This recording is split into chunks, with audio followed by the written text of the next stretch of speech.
Hello everyone, कैसे हो आप सभी। मेरा नाम है आकांक्ष आत्रे, आप जानती हो। और आज हम अपनी इस वीडियो में आपका क्लास 10th का चैप्टर नंबर 3 हिस्ट्री का, जो कि नेशनलिज्म इन इंडिया है, उसको फर्दर प्रोसीड करेंगे। इससे पहले भी हमने इसके चैप्टर पर आपके बहुत सारी वीडियोस बनाई हुई है। उन सभी वीडियोस का लिंक आपको इस वीडियो के डिस्क्रिप्शन बॉक्स में मैंने दे दिया है। कुछ भी अगर डाउट हो आपको प्रीवियस वीडियो से रिलेटेड या कुछ पूछना हो तो आप कमेंट बॉक्स में पूछ सकते हो। तो चलिए, आज हमारा इंपॉर्टेंट टॉपिक होने वाला है, ठीक है। तो आप तैयार हो जाइए। तो मेरे प्यारे स्टूडेंट्स, जैसे कि आप सभी जानते हो, इस वीडियो में हम अपना आपका साल्ट मार्च वाला जो टॉपिक है ना, जिसको आप डांडी मार्च के नाम से भी जानते हो, कहते हो, इसको पढ़ेंगे। सिविल डिसोबीडियंस मूवमेंट इससे नेक्स्ट वीडियो में पढ़ेंगे, क्योंकि ये काफ़ी बड़ा टॉपिक है आपका। इस पर अगर मैं सेपरेट वीडियो बनाता हूँ, एक ही वीडियो बनाता हूँ मेरा मतलब, तो वीडियो की लेंथ बहुत बड़ी हो जाएगी, जिसके लिए मैं इसको सेपरेट वीडियो में आपके लिए अलग से रखूँगा। टुवर्ड्स सिविल डिसोबीडियंस मूवमेंट बहुत मोस्ट इंपॉर्टेंट टॉपिक है।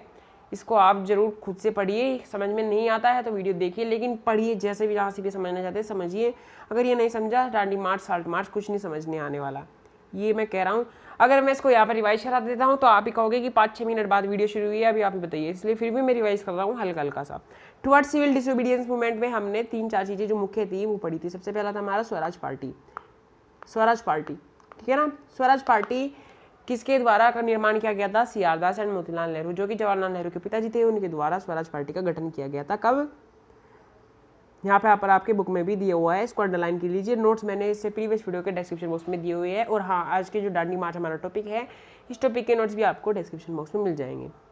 तो आपके बुक में यहाँ पर दिए हुए C R Das and Motilal Nehru form Swaraj party within the Congress to argue for return to the council politics. ये सभी राजनीति में वापस लौटना चाह रहे थे। क्यों? क्योंकि ये मास एजिटेशन से थक चुके थे और ये सोच रहे थे अगर हम काउंसिल में, ब्रिटिश काउंसिल में एंटर कर गए तो हम वहाँ पर उसके काउंसिल से ही किसी भी मूवमेंट का विद्रोह कर सकते हैं, यानी अंदर से ही। इनका मेन उद्देश्य ये था, ठीक है ना। और इसमें हमें इजाज़त कैसे मिली थी? हमें government of India act of 1919 में काउंसिल इलेक्शन में खड़े होने की इजाज़त मिल गई थी। उसके बाद हमने क्या पढ़ा था? उसके बाद साइमन कमीशन आया था। क्यों? क्योंकि जो किसान लोग थे वो परेशान हो गए थे। क्यों? क्योंकि वर्ल्ड वाइड इकोनॉमिक डिप्रेशन उस समय फैला हुआ था, जिसके कारण से उनका जो एक्सपोर्ट था, आयात था, वो एक तरह से ठप होकर बैठ गया था। फिर टोरी गवर्नमेंट ने क्या किया? उसने साइमन कमीशन का गठन किया, जिसके लीडर थे सर जॉन साइमन। उन्होंने हमारे लिए, हमारा कॉन्स्टिट्यूशनल सेटअप करने के लिए इंडिया में हमारे मदद के लिए भेजा था। लेकिन प्रॉब्लम ये थी कि उसमें एक भी इंडियन नहीं था, सभी ब्रिटिशर्स थे, देवर ऑल ब्रिटिशर्स। सो इस कारण से जब वो इंडिया में आया तो नारे लगने लगे कि गो बैक साइमन, ठीक है ना। फिर आपका क्या नाम, पूर्ण स्वराज का टॉपिक आता है। उसमें जो लॉर्ड इरविन है वो हमको लॉलीपॉप थमाने की कोशिश करते हैं। हाँ, लॉलीपॉप दिखाने की कोशिश करते हैं। क्यों? क्योंकि वो हमें डोमिनियन स्टेटस देना चाहते थे और राउंड टेबल कॉन्फ्रेंस देना चाहते थे। वो कहते थे कि आप रूलिंग करिए गवर्नमेंट को, आप ही अपने लीडर सुनिए, लेकिन आप काम करेंगे किसके अंडर में? हमारी। जो कि जो रेडिकल्स न्यू यानी यंग उस समय मेंबर थे, लीडर्स थे, जैसे कि जवाहरलाल नेहरू एंड सुभाष चंद्र बोस, उन्होंने इसका बखान, इसको एक्सेप्ट नहीं किया। उन्होंने एग्रेसिव रूप अपनाया। उसके बाद फिर क्या हुआ? सिविल डिसोबीडियंस मूवमेंट्स लॉन्च करने की, क्योंकि सभी इकट्ठे हो चुके थे। किसके खिलाफ? ब्रिटिशर्स के खिलाफ, किसान लोग भी। और फिर जो अदर पार्टीज थी उन्होंने भी डोमिनियन स्टेटस को एक्सेप्ट नहीं किया था। देखिए 4-5 मिनट हो गई है। अगर आप चाहते हो मैं 4-5 मिनट में टॉपिक आपको एक्सप्लेन कर दूँ तो आप ये वीडियो छोड़कर जा सकते हो। मैं साफ कह रहा हूँ, 4-5 मिनट में टॉपिक एक्सप्लेन नहीं किया जा सकता, इसलिए ना, ठीक है। आप एनसीईआरटी की बुक ले लीजिए और एक पेंसिल ले लीजिए और 10-15 मिनट बाद आपको बहुत अच्छा फील होने वाला है। तो अपना जो आपका टॉपिक है साल्ट मार्च, इसको शुरू करते हैं। डांडी मार्च। तो होता क्या है? Mahatma Gandhi ji found in salt a powerful symbol that could unite the nation.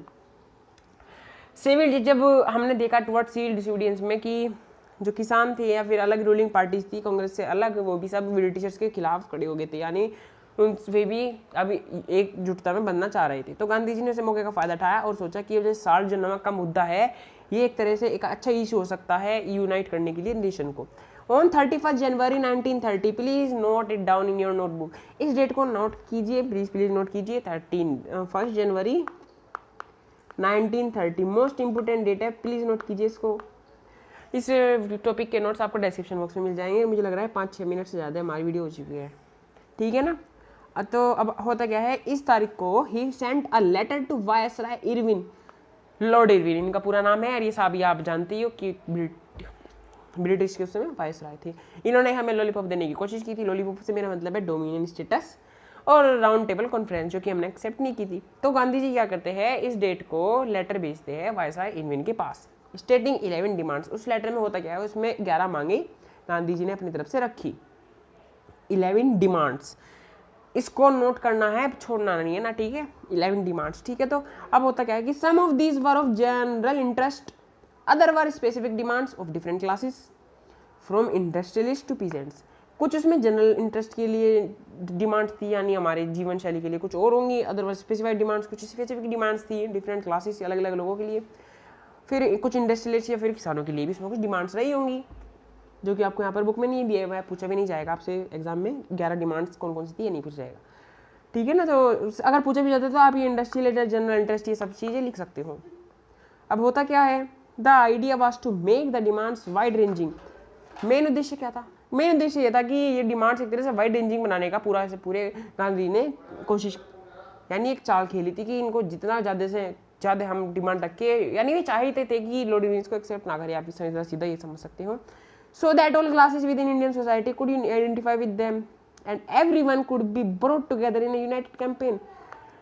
ऐसा गांधी जी ने क्यों किया? उन्होंने सोचा कि यही एक तरीका है कि इंडियन सोसाइटी जो थी उस समय, उन सभी को आइडेंटिफाई, उनकी पहचान उनको वापस दिलाने का, कि उनको समझाने का कि आप हो कौन, आपकी पहचान क्या है, और उन सभी को एक साथ बांधने के लिए गांधी जी को यही एक तरीका समझ में आया।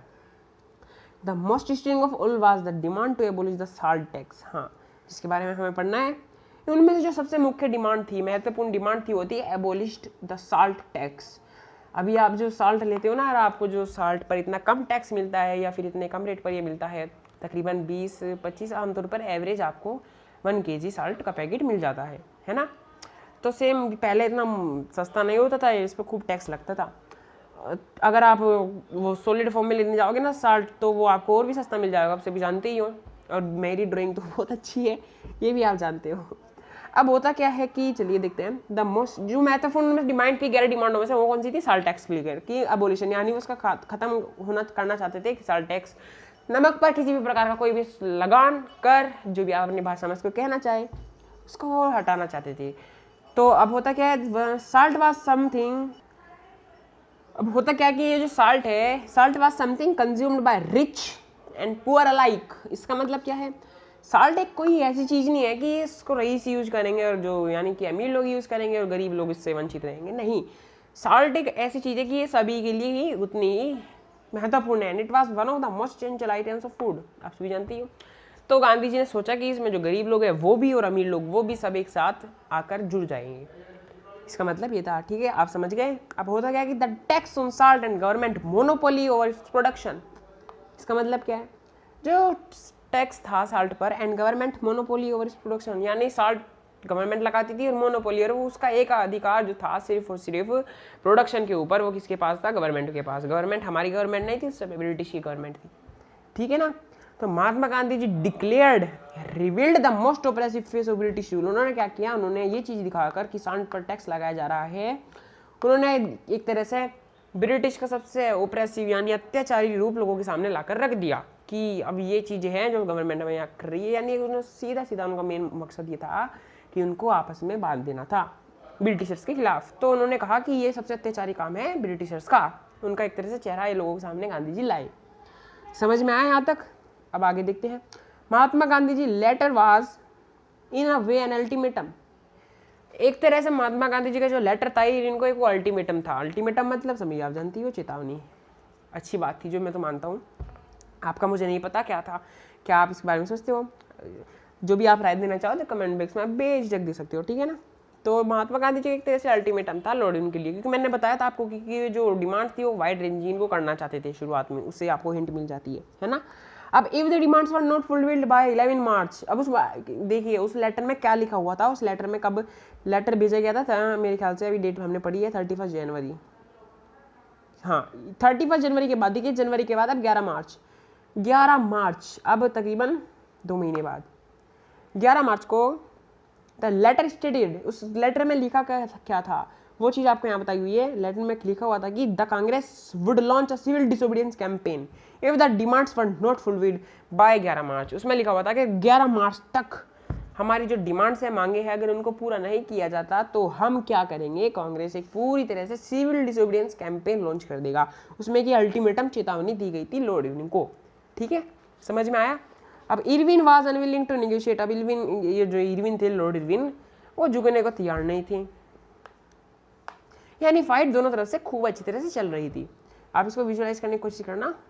तो वो झुकने के तैयार नहीं थे, उन्होंने शायद इसको नहीं माना, उसको उन्होंने माना ही नहीं जो शर्त थी गांधी जी। अब होता क्या है, so Mahatma Gandhi ji started his famous salt march accompanied by 78 of his trusted volunteers। इस लाइन को नोट करना कि गांधी जी ने सबसे फेमस अपना साल्ट मार्च, जो कि डांडी मार्च है, डांडी का मतलब क्यों है भी आएगा आगे, कि उसमें इन्होंने अपने सबसे भरोसेमंद 78 ट्रस्टेड वॉलंटियर्स जिनके थे उनको लेकर गांधी जी ने क्या किया, साल्ट मार्च शुरू कर दिया। ठीक है, अब आगे क्या होता है, the March was over 240 meals, तकरीबन 240 मील उनको चलकर जाना था, कि यानी एक तरह से ये यात्रा थी, मार्च था। फ्रॉम गांधी जी आश्रम इन साबरमती, जो गांधी जी का आश्रम है साबरमती से लेकर, to the Gujarat coastal town of Dandi, इसीलिए इसका नाम डांडी पड़ा, डांडी मार्च, समझ गए ना।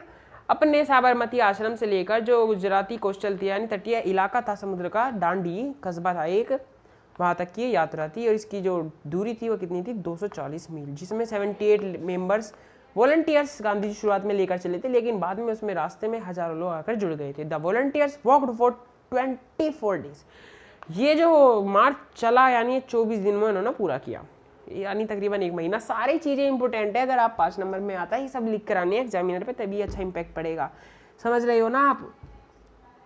अब आगे क्या होता है कि अबाउट 10 मील्स ए डे, और 10 मील्स तकरीबन वो एक दिन में चलते थे। एक मील में मेरे ख्याल से 1.6 किलोमीटर होता है, आप नोट कर लीजिए। अब आइडिया लगा लीजिए कि कितना दूरी डिस्टेंस हो सकती थी, और वो एक दिन में 10 मील के करीबन चलते थे गांधी जी और उनके वॉलंटियर्स।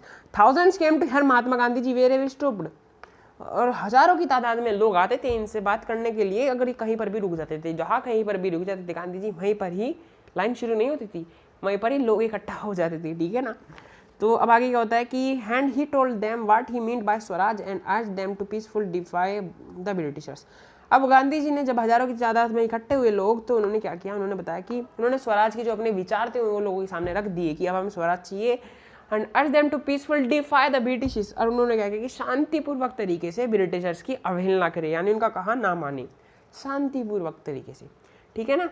तो ऑन 6 अप्रैल, समझ में आ रहा है ना आपको, तो हाँ, ऑन 6 अप्रैल ही रीच डांडी। और यात्रा शुरू कब की गई थी, देखिए नोट कीजिए प्लीज़ 11 मार्च को यात्रा शुरू की गई थी, और मार्च के बाद 6 अप्रैल को 24 दिन के बाद डांडी में पहुंच गए थे, ठीक है।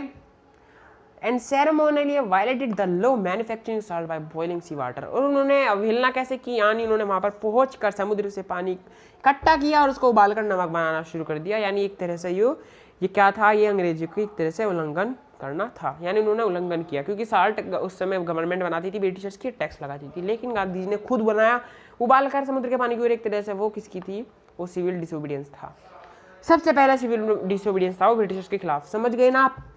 अब आगे क्या होता है, this mark the beginning of civil disobedience movement. और यही एक तरह से सिविल डिसोबीडियंस की बिगिनिंग थी, शुरुआत थी।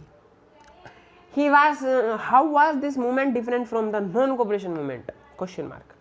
अब ये मूवमेंट सिविल डिसोबीडियंस मूवमेंट, जो कि एग्जाम में हर बार पूछा जाता है, मोस्ट इंपोर्टेंट क्वेश्चन है, civil disobedience movement non cooperation movement से डिफर कैसे है, यानी इनके दोनों के बीच में अंतर क्या है। तो इसकी देखिए वीडियो की लेंथ हो जाएगी काफ़ी बड़ी, इसका अंतर हम पढ़ेंगे नेक्स्ट वीडियो में, ठीक है ना। तो मैं आपके लिए सस्पेंस छोड़कर जा रहा हूँ। इस नेक्स्ट वीडियो का लिंक आपको बिल्कुल डिस्क्रिप्शन बॉक्स में मिल जाएगा, और इस टॉपिक के शॉर्ट नोट्स आपको मेरे डिस्क्रिप्शन बॉक्स में मिल जाएंगे। बाकी की डिटेल्स भी वहीं पर ही है, और कुछ आपको डाउट हो तो आपको कमेंट बॉक्स में पूछना, सिर्फ आप 5 मिनट के लिए इस टॉपिक को खुद से रिवाइज कर लीजिए। मैं गारंटी दे रहा हूँ आपको अच्छा टॉपिक अगले से बहुत अच्छे समझ में आएगा, जैसे कि हमने ये पढ़ा, तो इसको खुद से रिवाइज करते रहिए। चलिए मिलते हैं नेक्स्ट वीडियो में, तब तक के लिए ऑल द बेस्ट।